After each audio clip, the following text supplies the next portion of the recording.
I'm Les Kurgan. I'm Nikki Kurgan, We've been married for 31 years. and today we're going to talk to you about our experience that we dealt with our son with a drug addiction. We realized that Blake had an addiction when he was a senior in high school. We actually had sent him to a junior college here in Hendersonville when we realized that he was using and experimenting with cocaine. It followed with a drug called ecstasy. We realized that he was addicted to ecstasy when he was living here at home, and he had dropped out of college, and we decided to ask him to move out of our house due to the fact that he was stealing from us and he was lying to us, and just his basic attitude towards us. But it was hard as a mother to tell your child to move out. I didn't want to, he did. But then, as things got worse, we'd come to the terms that we had to put him out because we couldn't handle it anymore, because it was putting a strain on our relationship as well as our other two children, which wasn't fair. He stayed out of the house approximately 4 months and was living in his truck. When he called me and said that he had a problem, his truck had broke down, and we had found that he was really struggling having anywhere to stay. And I told him over the phone the only way that I would help him would be that he would admit that he was a drug addict to me, that we would help him get into a rehab center. I didn't hear from him for about 2 or 3 days. And he finally called me and he said, "Dad, I need help, and I'm a drug addict." That's when we decided to help him get into Cumberland Heights. Okay, so first question is, how has addiction affected your family? I think everybody's born with some form of addiction. Addiction comes in a lot of forms. It could be a gambling addiction, porn addiction, sex addiction. It could be alcoholism, and it can be drugs. When Blake was a lot younger, we noticed that he was a compulsive person. Anything that he did, it was just very compulsive. It was from spending his money to things that he had. Everything he bought was compulsive, and if he bought something, it was on impulse. And I think that was one of the ways that he dealt with his addiction, is he couldn't figure out how to say no to it. And I guess with being in addiction and not getting the appropriate help, not necessarily the appropriate help, but not buying into the program, is where he struggled. But hurting the family, yes, it hurt his brother and sister. It caused us to fight, that we finally had to start saying we can't let this get into our relationship, because of course it tried really hard, but we stuck together on how we wanted to deal with it and what we needed to do, and put our other kids before this addiction. Do you think having a strong relationship with God helped y'all through that? Most definitely. It's the only way. It's the only thing that saved us, because as a family we were in disarray, and we were unsure. We were wondering, why does it happen to us? Because we raised our kids in church. We lived in a good home, and it goes back to, it could be anybody. It don't matter if you're a preacher, a banker, a teacher, a professor. It's just, But, nobody knows why it happens. It but just happens. think back to when all this did start 9 years ago. When we tried to reach out to certain people, they kind of shunned us because 9, 10 years ago, it really wasn't as big as it is today, the drug addiction. So I had a hard time with that, with people from our church who did not want to help because they didn't really believe. I guess they kind of thought we were a thug family. I don't know. They didn't want to have us as friends anymore. So that kind of was hard too.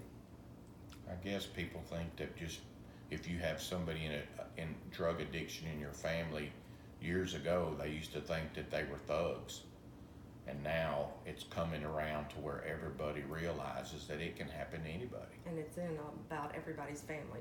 You know somebody. Every family either has somebody or knows somebody that's addicted to drugs. Okay, so next question. Was there ever a point where y'all blamed yourselves for the Blake encountering this addiction? Every day. And why? Every day I did when he was younger, not until I had gone to meetings for myself to realize that it's not my fault and that I didn't cause it. But at the beginning of it, I did feel like it was my fault, that maybe I didn't do enough. Maybe I didn't prepare my kids for this drug addiction, or drugs in the world, I should say. And then I thought giving him everything that he always wanted was maybe too much too. You know, it was like, hey, I need this, I need that. Okay, sure, and I would go get it. So then after all of the rehab and after us going through Al-Anon, I realized, no, it was not my fault at all. This is something that was his, and once he got the taste of it, then it became his addiction. And no, I don't feel like it anymore. I think everybody feels that it's partially their fault, and because we always want to say, what could have we done different? I don't think that God intends us to take blame for anybody's faults. That's part of your spirituality, is figuring out how to give it to God. And basically back then, my spirituality wasn't great, and I didn't want to give it to God. I wanted to be the ruler over everything and tell Blake what he needed to do and try to make him do the things that I want to do because I thought I knew the right way. But unfortunately, that's not what God wants us to do, because you can't force an addict or an alcoholic, anybody that has an addiction, into doing anything. It's got to be upon their own terms. In alcoholism, they preach that when you hit rock bottom, that's when you'll decide to make the change. And that's to each his own. Everybody's different. Okay, so how did Blake moving to Florida for recovery affect y'all's marriage? Actually, I think it did our marriage better, because when Blake was living here and on drugs, it would cause a big problem, because him and Les would fight all the time. And then, of course, that would put me in the middle of whose side am I going to be on. And it wasn't like I wanted to be on either side, but they would each drag me into it. So when he moved to Florida, it was almost like a relief, because number one, I didn't have to worry about him anymore, because I didn't have to see him at work and know if he was high or not. And two, when he went to Florida, he told me he had to go to get away from everything here. So that was a relief as well. And I think when he left, it brought us closer than we had been in a long time. So I think it was better of him moving. Okay. Do you have any advice for parents going through a similar tragedy or experience? You have to trust in God. You have to keep your family close, especially the immediate family. And got to pray every day, and you got to let your family know that it's going to be okay. Luckily, Blake was saved, and he was baptized in 2017. So we knew in our heart that where he was, we knew he was in heaven. So there was a sense of peace. There's a sense of peace. Not saying that we don't miss him, but there's a sense of peace. And us being a close family and being together and being able to spend time as a family is what helped us grow and partially put a lot of it behind us. And I think too, being honest, I think honesty with all of your family about it and not trying to hide it and trying to keep open mind with everybody and communication. Okay, last question. Blake struggled since he was 18. Did this ever affect y'all financially with him being in out of rehabs? Of course. I mean, we basically funded everything that he did. I mean, when he went into rehab, he went into detox one time, he was hurting so bad that we had to buy him drugs for the night to get him by before we could get him into a rehab. Because if we wouldn't have got him drugs, he would have died. So to get him into rehab the next morning, that's what something they told us to do, is he needed to get high. So yeah, financially it was a burden. As far as monetary funds, it was very expensive. Especially because you said he did steal from y'all as well. He stole money, he stole jewelry, anything that he could find that he could sell or pawn, he would do. Or checks that he would write.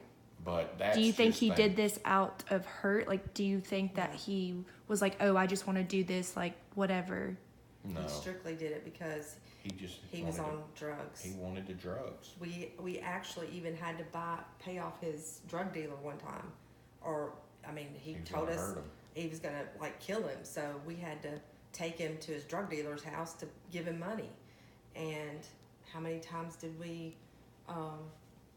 pay off his bills and pay car notes and everything because he would take his check and blow it, and we would have to cover it. So families that don't have the money to be able to do that, I don't know what they would do, because it would be really hard. And a lot of times he would say, don't give him any more money, and I would behind his back give him money, and that's not fair to do that to him, but I did because I love my son.